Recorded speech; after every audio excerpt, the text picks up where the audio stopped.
मौजूद हैं सपा के प्रत्याशी रमेश बिंद के पास। रमेश बिंद से आज हम बातचीत करेंगे। लोकसभा चुनाव खत्म हो चुका है, अब क्या वो जनता में बने रहेंगे या फिर अपनी जो हार है उसको लेकर के आप बैठ जाएंगे? धन्यवाद। निश्चित रूप से मैं मिर्ज़ापुर का निवासी हूं और मिर्ज़ापुर के क्षेत्रवासियों का हमेशा उनके दुख सुख में हमेशा पहले भी रहा हूं, आज भी रहूंगा और उनकी लड़ाई लड़ने का काम करता हूं। रही बात चुनाव तो लोकतंत्र है, आता है, लेकिन जो भी हुआ आप सबको पता है। आज चुनाव के बाद मैं निश्चित रूप से हर जगह जनता के बीच में जाने का काम किया हूं और जा भी रहा हूं। अभी आपसे मुलाकात हो रही है, मैं भी अभी भी निकलूंगा, क्षेत्र के जनता का अभिवादन करता हूं, उनसे मिल करके अपने बात को रखता हूं। आज वो हमारे भाग्य विधाता हैं।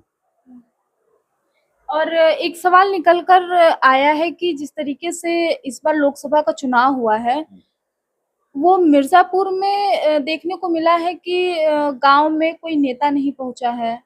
गांव-गांव में इस बार गांव के लोगों ने कहा है कि हम बस ये जानते हैं कि सपा का सिंबल साइकिल है, अनुप्रिया पटेल का कप प्लेट है, बसपा का हाथी है।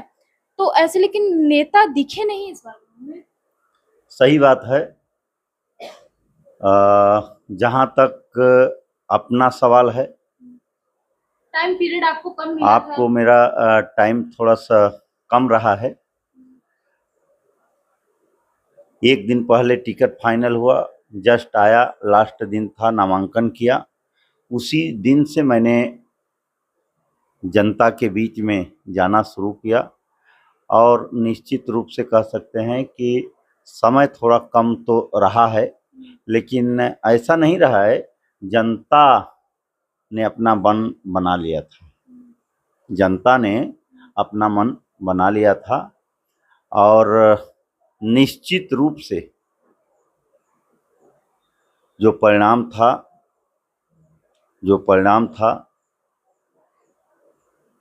सबको पता है, आपको भी पता है, मुझे भी पता है, पूरे जनता के भी पता है और उनके पता है और उनके सहयोगी दल को सबको पता है सच्चाई क्या थी।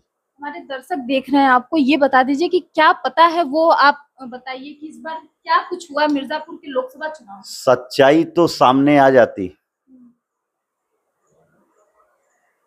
जब निर्वाचन आयोग लेटर पे ध्यान दिया होता तो, और नहीं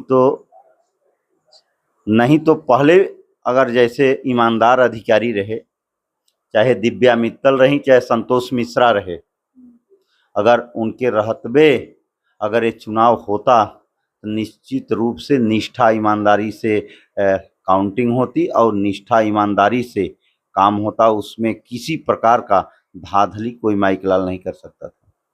आपने दिव्या मित्तल और आपने संतोष मिश्रा का नाम उठाया, तो हम आपको एक सवाल है कि आपसे पहले जो कैंडिडेट थे वो प्रियंका निरंजन को लेकर के एक मुहिम निकाला था कि प्रियंका निरंजन को हटाना है और निष्पक्ष चुनाव करवाना है। तो कहाँ निष्पक्ष हुआ? कहाँ निष्पक्ष हुआ? आपने इसमें कोई एक्शन लिया था कि? मैंने लिया, मेरे पार्टी के तरफ से लिखा गया। पहली बार ऐसा हुआ कि जो हमारे दल के नेता ने मांग किया और उस नेता के मांग को स्वीकार नहीं किया गया। प्रियंका निरंजन को, अच्छा, प्रियंका निरंजन में ऐसा क्या है कि क्योंकि लोग आपके पार्टी के लोग हटाने के लिए कह रहे हैं, क्योंकि क्या डर था आप लोगों को कि निष्पक्ष चुनाव नहीं होगा? शुरुआत से ही प्लानिंग थी और शायद चुनाव के लिए ही लाया ही गया था।